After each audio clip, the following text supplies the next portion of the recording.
La pièce a été réétayée au début du mois d'août de manière à soutenir la partie qui risquait de s'écrouler au niveau de la cheminée. Et donc, désormais, le chevêtre est consolidé et l'ensemble des poutres également sur le côté. Vont revenir. Quand il va enlever par exemple la chasse, certainement voilà. Le morceau là, il va tomber. Il va tomber. Voilà. On va perdre. Oui. Voilà, on va perdre des morceaux de. Là, il va manquer. Ça va.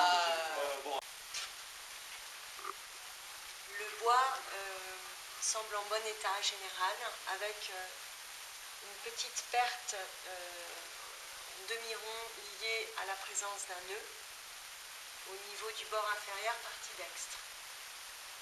La couche picturale originale a été dégagée sur les 2/3 à partir du bord senestre.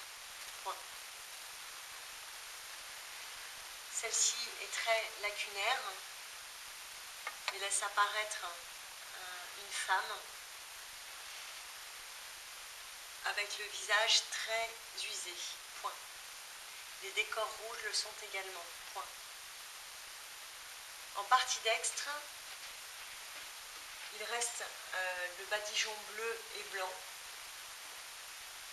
ne présentant pas de soulèvement grave. Point. Protection générale contre l'empoussièrement. Point. Closoir suivant. Le support est fissuré en son centre, autour d'un nœud central. Il existe également un nœud en partie inférieure, senestre. Point. Le bois est légèrement enfoncé. Point. La couche picturale originale a été entièrement dégagée. Point. Celle-ci est très lacunaire et ne pose pas de problème d'adhésion au support. Point. Protection générale contre l'empoussièrement. La couche picturale originale est présente et semble très lacunaire. Point. Le badigeon bleu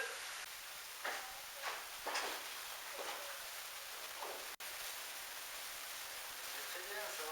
On va envoyer un deuxième camion à Kilos.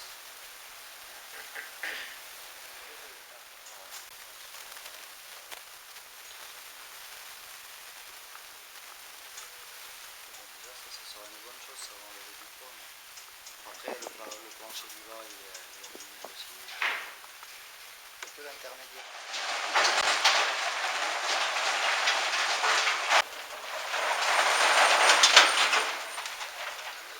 Voilà, donc c'est mieux parce que sinon on risquerait de les abîmer. Mais là, ce n'est pas le cas. Et mettez-moi au-dessus, carrément au-dessus.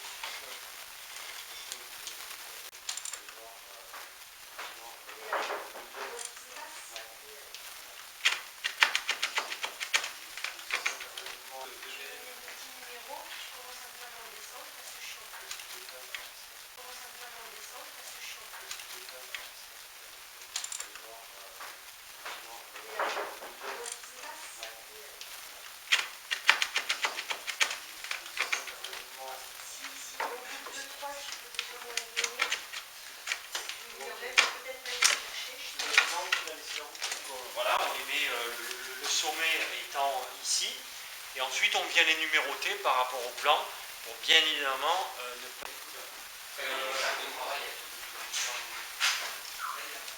Là, ici, on emmène ici. Intervenir pour que ça qui sont pas posés. Je pose dans les taquis.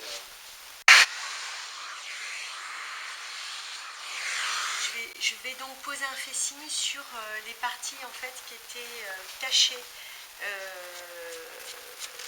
par les poutres et qui demandent en fait à être également protégées parce que la peinture est vraiment fragile. Quelque chose comme ça.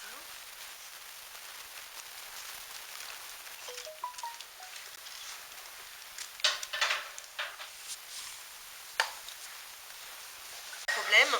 C'est pareil, les adhésifs avec lesquels on referme le Tyvek sont des adhésifs de conservation. Et donc en fait, on va dire que l'adhésif qui est collé au scotch est un adhésif acrylique qui a une tenue dans le temps, une stabilité étudiée vraiment pour. Vraiment, il n'y a aucun problème. Voilà. Moi j'ai fait les trois à droite à la fin. Oui, alors. Le plus à droite à la fin. Oui, d'accord. Alors par contre, j'aurais aimé regarder celui-ci. Alors vous voyez là, c'est un peu dommage. Là, ça a été ciselé là de nouveau. Voilà. Donc là, c'est pareil, l'artiste a incisé le bois pour ne pas faire dépasser la peinture au-delà. Mais malheureusement, on ne retrouve pas donc de peinture originale suffisamment colorée qui nous permette de comprendre de quelle couleur était le fond. Voilà, vous pensez qu'il est assez répétitif Pour la suite, sur l'ensemble des closoirs, on le retrouve... cette femme existe une deuxième fois. Oui, pas la même. Si, je crois qu'elle existe une deuxième fois. Non. Si. La même. Ah bah écoutez, Ils sont tous... Il y en a une... Ils sont pas tous différents. Hein. Si. Ah non, il y a des doublons. Non. Mais si. Ah, ça c'est un scoop. Bah, lesquels? Bah, les soldats. Ah oui, mais Ils sont c'est nombreux des de soldats. Oui, mais ils sont pas exactement pareils. C'est des soldats, mais c'est pas exactement les mêmes. Vous savez, moi, ce que j'ai retrouvé, c'est des bandelettes identiques en haut. Donc Mais, ça, les photos vont nous permettre oui, de faire vraiment une vision totale et de pouvoir faire des doublons. C'est ce que je vous expliquais tout à l'heure. Oui. Vraiment, oui. Identique.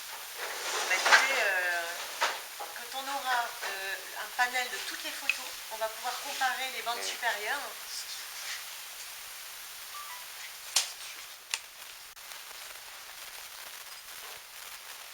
Au niveau de la terrasse, la tenante de la pièce,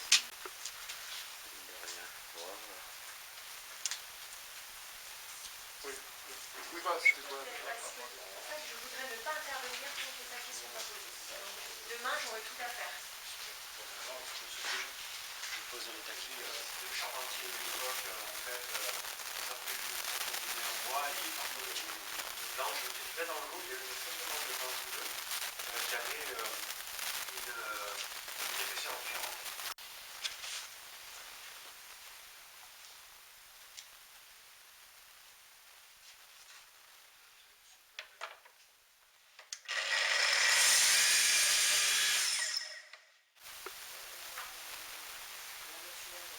Et donc, il y en a, vous avez la partie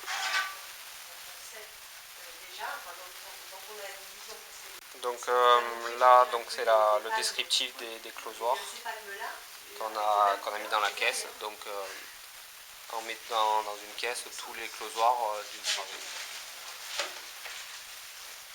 Alors ça c'est un thermohygromètre spécifique pour les métiers du bois puisqu'il nous donne l'équilibre hygrométrique du bois, il nous donne le point de rosée, etc. Donc je vais juste vérifier pour... Hop, voilà. On va le laisser comme ça. Et c'est vrai que si vendredi, moi je vais mesurer combien il y a d'hygrométrie à l'intérieur de la caisse et je m'aperçois qu'à l'intérieur de la caisse, on a 65%, nous avons, je veux dire une bêtise, 48 à l'intérieur des archives. On va peut-être regarder un petit peu la fenêtre météo des jours à venir, que peut-être il faudrait laisser les caisses ici pendant quelques jours. Moi je pense que ça serait mieux parce qu'on aurait moins de contraste. Ça pourrait être pas mal. Parce qu'aujourd'hui c'est vraiment... Mais sachant que le fait qu'elle soit dans des caisses en plastique, ça va tamponner. Oui. Et si vous voulez, dans le principe de la conservation, dans le principe du conditionnement climatique, le fait que les objets soient dans un environnement relativement clos, ils conservent en microclimat, ils conservent leur propre hygrométrie. Donc avant qu'ils se mettent à l'hygrométrie de la pièce, c'est pas comme si par exemple vous aviez, voilà, si vous arrivez avec une caisse ouverte, ils vont désorber rapidement si par exemple ils sont plus humides que le lieu dans lequel vous avez stocké. Et là ça se fait lentement.